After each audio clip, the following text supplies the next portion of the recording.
हाँ तो नमस्कार प्रणाम। हमर नाम है भूषण स्टार शो। बिया वो लगन बुझते हो खेम कि हालत कैसे भइल बा। हालत के पीछे एगो बहुत प्यारा कहानी बाटी। हालत के पीछे एगो बहुत प्यारा कहानी बाटी जवना के हम लोगन के सुनावे जाता नहीं। हम हर एक बारात में जात रहनी। हम हर एक बारात में जात रहनी, लेकिन हर एक बारात में मारा मारी कर देत रहनी। अब बुझ जाए कि अब एक गाना पर हम साफ छुरी के नोक पर नचवा दे। छुरी के नोक पर हमार कपार फोड़ दिलस।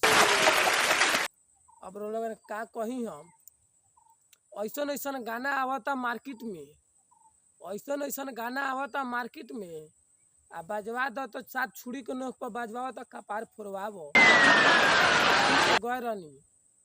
पी के गए रहनी हम ना जानी उ गाँव हो ऐसन।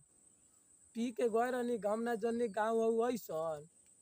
छुरी को नोक पर बजवा देनी लेकिन कपार फोड़वा लेनी। ये कहानी तो बाटे। अब एक कहानी के पीछे एगो और राज छुपल बाटे।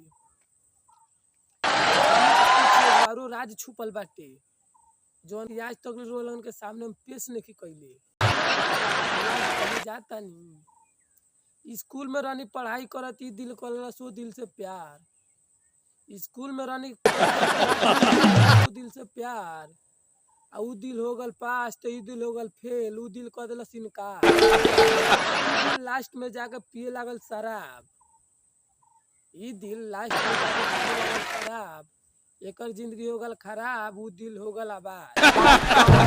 ये दिल के पीछे कारण एक ही गो जर हमरा पकड़ाता। परीक्षा में ना होती हम फेल, परीक्षा में ना होती हम फेल, ना पियती दारू ना करती मारा मारी।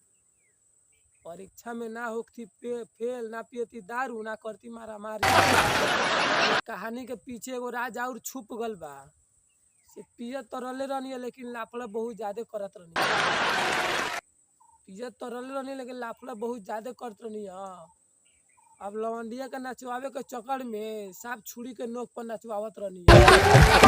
वही छुरी के नोक पर नचवावे के चक्कर में जब हमर कपार फूट गई। हमरा कपार में तो खून बा ना, गौर खाएम थोड़ा ध्यान से। हमरा कपार में तो खून बा ना, हमरा कपार में बा दारू। तो खून गिरी तो गिरी कैसे, गिरता खाली पानी। अब दारू भैया मत पिरौरा लगन। यही लिए कहेम कि भैया दारू मत पी रौला लगन, ना ते जवन हाल भल बा आज हमरा संगे वो काल रौला संगे। एक कॉमेडी के सहारे हम रोल बात समझे नहीं।